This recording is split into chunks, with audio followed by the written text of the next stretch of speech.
Boa noite. Boa noite. Na ONU, Dilma diz que governo e a sociedade brasileira não toleram corrupção. Na televisão, o PSDB critica o governo e pede a saída da presidente. Polícia investiga possível serial killer. Ossadas e corpos são encontrados num barraco em favela da Zona Sul de São Paulo. Cientistas da NASA confirmam evidências de que existe água salgada em Marte.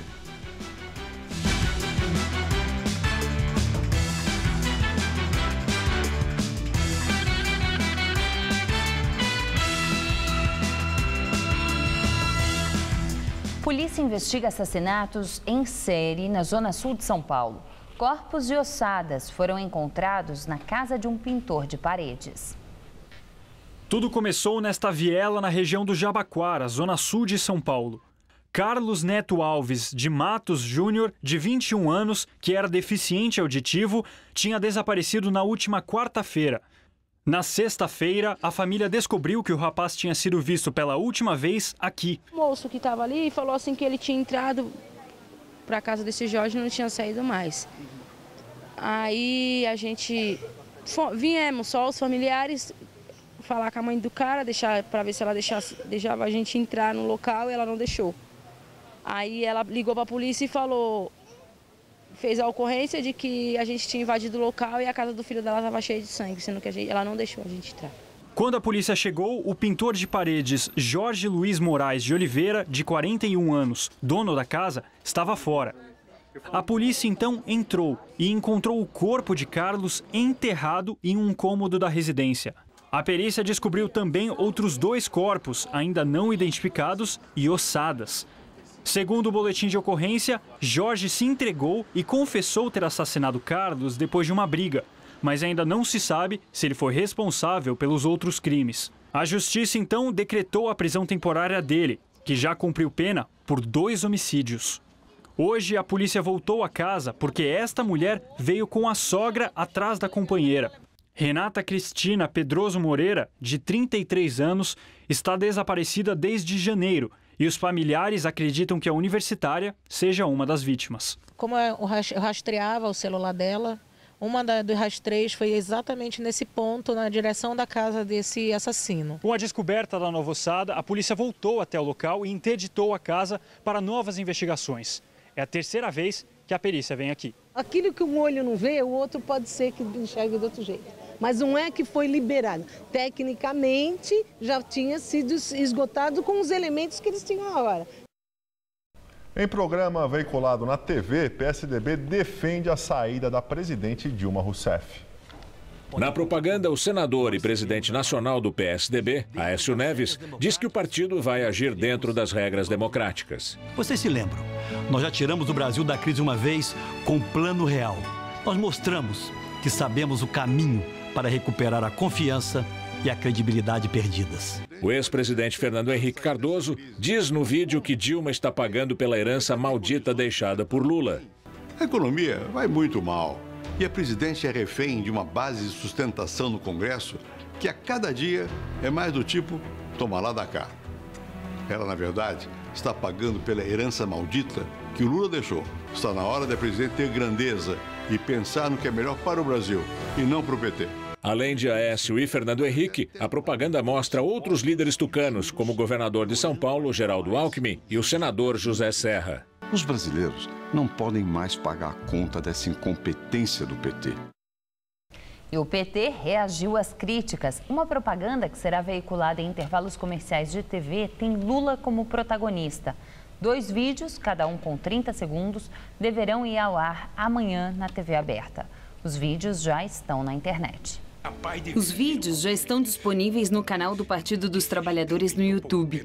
Em um deles, Lula diz que o Brasil é capaz de superar qualquer crise. Pensem comigo. Um país que em apenas 12 anos saiu do mapa da fome da ONU. Colocou mais de 40 milhões de brasileiros na classe média. Bateu recordes na geração de empregos e fez programas como Minha Casa Minha Vida, o ProUni e o FES. É capaz de vencer qualquer crise.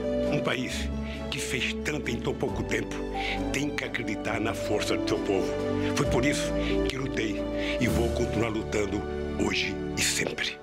No outro vídeo, um locutor faz perguntas, como, por exemplo, os políticos que querem desestabilizar governos estão pensando no bem do país ou em si mesmos? E, sem citar nomes, critica aqueles que querem chegar ao poder, custe o que custar. Na ONU, o presidente Dilma Rousseff fala de corrupção, economia e crise migratória na Europa. Como é tradição, a presidente brasileira abriu a Assembleia Geral da ONU. No discurso, Dilma disse que o país passa por um momento de dificuldades econômicas, mas não vive problemas estruturais graves e sim pontuais. Para ela, o esforço para conter a crise de 2008 chegou ao limite. Tanto por razões fiscais internas, como por aquelas relacionadas ao quadro externo. A lenta recuperação da economia mundial e o fim do superciclo das commodities incidiram negativamente sobre o nosso crescimento. Dilma afirmou que o governo e a sociedade brasileira não toleram corrupção. A democracia brasileira se fortalece quando a autoridade assume o limite da lei como seu próprio limite. Graças à plena vigência da legalidade e ao vigor das instituições democráticas, o funcionamento do Estado tem sido escrutinado de forma firme e imparcial pelos poderes e organismos públicos encarregados de fiscalizar, investigar e punir desvios e crimes. Sobre a crise migratória na Europa, Dilma disse ser um absurdo impedir o livre trânsito de pessoas. O Brasil é um país de acolhimento, um país formado por refugiados. Recebemos sírios, haitianos, homens e mulheres de todo o mundo, assim como abrigamos há mais de um século milhões de europeus, árabes e asiáticos. Estamos abertos, de braços abertos, para receber refugiados. Somos um país multiétnico. Direto de Brasília, Josias de Souza fala sobre o discurso da presidente Dilma na ONU. Reunidos na Assembleia Geral da ONU, os líderes mundiais tiveram hoje uma sensação já bem conhecida dos brasileiros. Perceberam que Dilma Rousseff vai se consolidando como uma espécie de falta de nexo pega em flagrante. Há um ano, mais ou menos nessa mesma época, mês de setembro, a poucos dias do primeiro turno da eleição presidencial, Dilma discursou na ONU sobre as grandes transformações do Brasil. Falou sobre as conquistas dos brasileiros durante os anos de governos do PT. Dilma falou de um Brasil pujante, com fortes investimentos em infraestrutura, um país com inflação sob controle e com emprego em alta, um Brasil de situação fiscal sólida e de estabilidade monetária invejável. Hoje, um ano depois, uma outra Dilma Rousseff se apresentou na ONU. Essa nova Dilma, bem mais magra e muito menos confiável, disse que o modelo de desenvolvimento adotado no Brasil, aquele do qual ela se orgulhava no ano passado, esse modelo se esgotou. Por razões fiscais internas e também por razões externas, disse Dilma, o governo brasileiro foi obrigado a cortar gastos, inclusive gastos em investimentos, e a buscar novas fontes de receita. Fez isso, segundo Dilma, porque o país vive uma fase de transição necessária para restaurar o seu quadro fiscal, que ela dizia estar sob controle, e para reduzir a inflação, que ela dizia estar dentro da meta. No instante em que a Polícia Federal chama Lula para depor e que os delatores da Lava Jato informam que as arcas da campanha de Dilma Rousseff receberam dinheiro podre da Petrobras, Dilma disse na ONU que o seu governo, a exemplo da sociedade brasileira, não tolera a corrupção. Amanhã, de volta ao Brasil, Dilma retoma a negociação de ministérios com a sua base congressual apodrecida, composta por partidos que roubaram a Petrobras. Dilma Rousseff fez em Nova York mais ou menos o que vem fazendo no Brasil. Ela brincou com as palavras como quem brinca de roleta russa, com a certeza de que a sinceridade que ela manipula está completamente descarregada. A diferença é que na ONU o vexame é planetário. Boa noite. E o secretário-geral da ONU, Ban Ki-moon, pediu pela primeira vez que a situação na Síria seja encaminhada para o Tribunal Penal Internacional. Os presidentes Barack Obama e Vladimir Putin trocaram críticas sobre a Síria. Obama chamou o ditador Bashar al-Assad de tirano. Putin afirmou que só Assad pode enfrentar o Estado Islâmico. Barack Obama condenou quem apoia líderes como o presidente sírio Bashar al-Assad, acusando o ditador de ser responsável pela morte de civis, e declarou estar preparado para trabalhar com qualquer nação, incluindo a Rússia e o Irã, para terminar a guerra na Síria. Obama também falou sobre a crise na Ucrânia, defendendo a criação de sanções contra Moscou. E ainda disse estar seguro de que o Congresso americano vai levantar o embargo contra Cuba. O presidente russo Vladimir Putin discursou depois de Obama e disse que ninguém, além de Bashar al-Assad, pode unificar a Síria contra o Estado Islâmico. Ele afirmou que somente o exército sírio e os curdos combatem de verdade os extremistas e que seria um erro não cooperar com o governo de Damasco. Putin também condenou o embargo econômico a Moscou, dizendo que há países com egoísmo econômico crescente. O presidente chinês Xi Jinping falou depois e anunciou que seu país vai dar $1 bilhão para o Fundo de Desenvolvimento e Paz das Nações Unidas, além de colocar 8.000 policiais à disposição das forças de paz da ONU. O presidente de Cuba, Raul Castro, discursa pela primeira vez na Assembleia Geral da ONU. Em menos de 20 minutos, Raul Castro falou sobre direitos humanos, consumismo, mudanças climáticas e a crise migratória. Pediu o fim do embargo americano e a devolução de Guantánamo.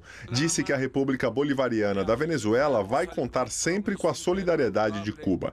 Defendeu o Equador e o que chamou de Revolução Cidadã e ressaltou o apoio de Cuba à presidente Dilma Rousseff e ao povo do Brasil na defesa de suas conquistas sociais e da estabilidade do país. Lobista revela que abriu conta na Suíça para pagar o presidente da Câmara dos Deputados, Eduardo Cunha, do PMDB. João Augusto Henriques, preso há uma semana na Operação Lava Jato, prestou depoimento à Polícia Federal na última sexta-feira. Ele não especificou valores nem a data do pagamento. Segundo contou, a propina para Cunha estava ligada a um contrato da Petrobras para a compra de um campo de exploração em Benim, na África. Henriques disse ainda que o repasse foi um pedido de Felipe Diniz, filho do ex-deputado Fernando Diniz, do PMDB de Minas, que morreu em 2009. 2 outros presos na Lava Jato, Fernando Baiano e Júlio Camargo, já disseram em delação premiada que o presidente da Câmara dos Deputados recebeu propina de $5 milhões na negociação de navio sonda. Eduardo Cunha foi denunciado pelo Procurador-Geral da República, Rodrigo Janot, por corrupção e lavagem de dinheiro. Ele nega ter recebido propina. E agora vamos ao comentário de política com Bob Fernandes. Segue o reality show da política. Fatos e farsas, tragédia e comédia. Show pós-moderno, interação multimídia de atores e plateias. Espetáculo por vezes grotesco, cenas de hipocrisia e cinismo. No sábado, Marta Suplicy filiou-se ao PMDB. Tendo ao lado Eduardo Cunha e Renan Calheiros, Marta disse querer um Brasil livre da corrupção e tratou Sarney como gigante da política. E a plateia ainda aplaudiu e pediu bis, em coro, Marta para São Paulo e Temer para o Brasil. O vice de Dilma fez a habitual cara de paisagem. Fernando Henrique opinou na Folha. Dilma tenta vender a alma ao diabo para governar e não vai governar, vai ser governada. Fernando Henrique tem razão. Entregar saúde e mais 4 ministérios ao PMDB para tentar seguir no poder é grotesco. Fernando Henrique sabe o que diz, fez pactos semelhantes com os mesmos. Renan foi seu ministro da Justiça, Eliseu Padilha dos Transportes, Jader Barbalho presidiu o Congresso. E tem muito mais. Fernando Henrique foi presidente amarrado à ACM e ao PFL. 2 vezes presidente do Congresso, a ACM foi dono dos ministérios da Previdência e Minas e Energia. Pouco antes de morrer, via fax, Sérgio Mota aconselhou o grande amigo: presidente, não se apequene. Fernando Henrique diz faltar narrativa convincente para o impeachment, mas falta também coesão ao PSDB. Aécio quer para já. Alckmin sabe que sua chance é 2018. Serra joga para ser com Temer o que o Fernando Henrique foi com Itamar. O PSDB segue votando contra suas ideias e hesita. Por temer pegadas e DNA na história, espera que seja o PMDB a comandar a derrubada. Perdendo prefeitos, parlamentares e poder, o PT encolhe, começa a pagar pelos erros. Teve grandes acertos, mas cometeu erros fundamentais, inclusive da corrupção, que com razão sempre criticou nestes adversários. O PMDB foi à TV e rádio para seu reality show. Eduardo Cunha, Renan, Padilha, Romero Jucá, com Temer e por Temer, em nome dos, disseram eles, sonhos e da verdade. Não se ouviu nenhuma panela. Boa noite. O atendimento nos postos do INSS só deve voltar ao normal ao longo dessa semana. Os servidores encerraram a paralisação depois de quase 3 meses. Estima-se que 15 milhões de pessoas deixaram de ser atendidas em todo o país. Aqui em São Paulo, os postos foram reabertos hoje, mas muitas pessoas reclamam da falta de atendimento. Durante a greve, só no estado de São Paulo, pelo menos 1,5 milhão de casos acumularam. A superintendência do INSS informou que devem ser feitos mutirões para normalizar o atendimento. Para marcar hora ou tirar dúvidas, a população pode ligar para o número 135. O acordo entre a categoria e o governo vai ser assinado amanhã.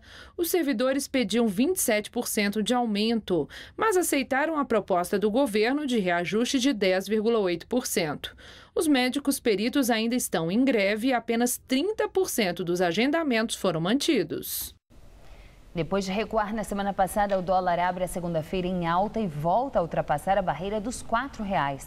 A moeda americana fechou o dia cotada a R$ 4,10, alta de 3,37%. A seguir, temporais provocam a queda de quase 70 árvores em São Paulo. E a vida em Marte. Cientistas confirmam a evidência de que água salgada corre na superfície do planeta vermelho. Sabe o que este cartão garante para quem mais precisa? Acertou quem respondeu oportunidade. 1 milhão de beneficiários já se qualificaram, aumentando o número de carteiras assinadas. E muitos puderam tocar seu negócio. 75% dos adultos do Bolsa Família estão no mercado de trabalho. Bolsa Família é mais do que renda, é oportunidade de avançar para uma vida melhor. Se você recebe o Bolsa Família, mantenha o seu cadastro atualizado. Para bom entendedor, meia palavra basta. Não. Por isso, questionamos políticos e autoridades públicas, trazemos informação e esclarecimento sobre os temas importantes do seu dia a dia. TV Gazeta. Bom te ver, sempre bem. Se você quer estudar jornalismo, relações públicas, publicidade e propaganda ou rádio, TV e internet, a Faculdade Casper Libero é o seu lugar. Quer conhecer? Eu te levo!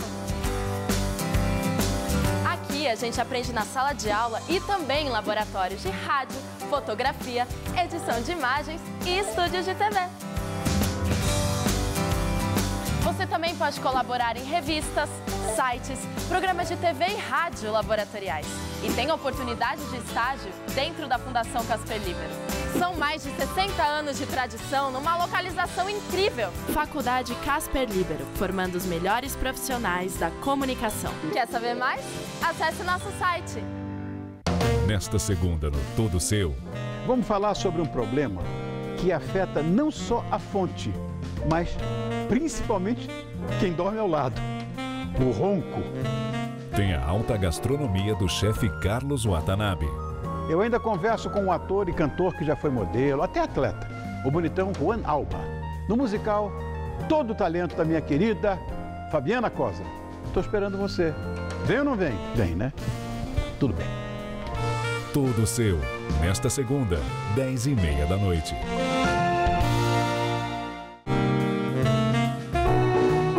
Oferecimento Bombril, os produtos que brilham como toda mulher.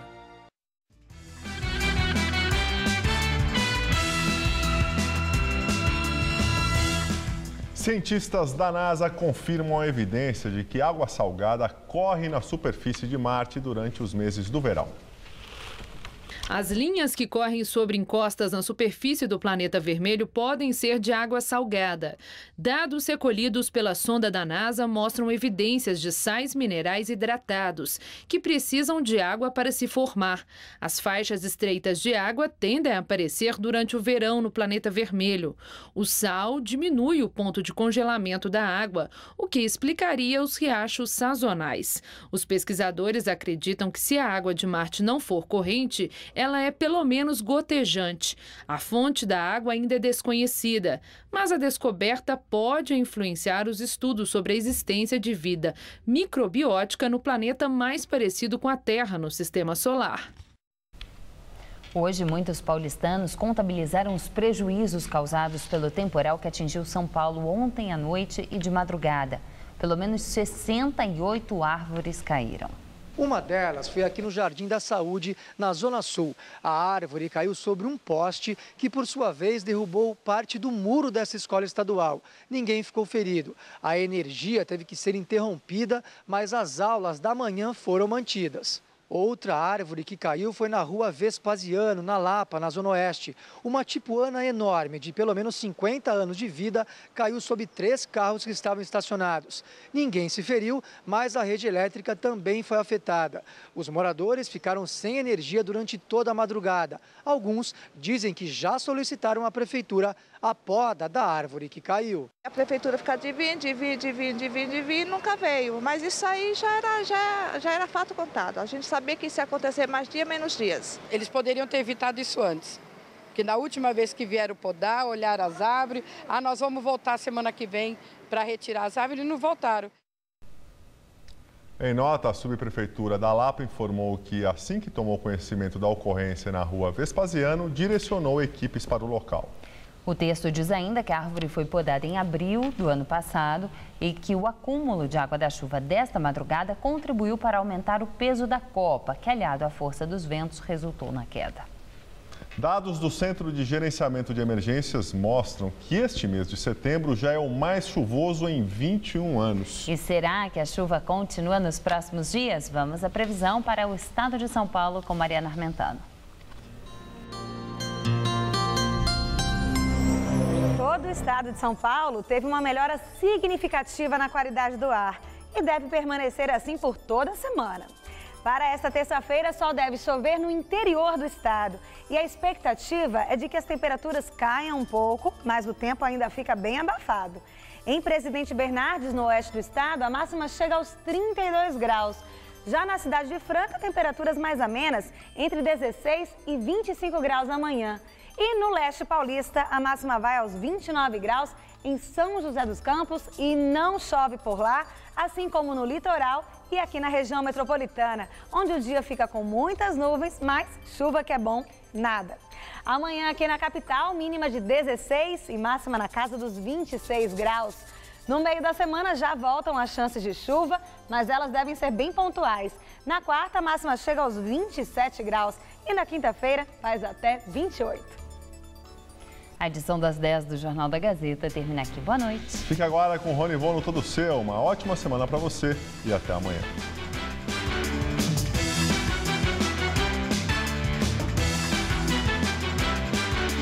Como resolver a questão do lixo em São Paulo? Cidade Ocupada debate este tema. Daqui a pouco, 11h30 da noite. Assista agora, Todo Seu.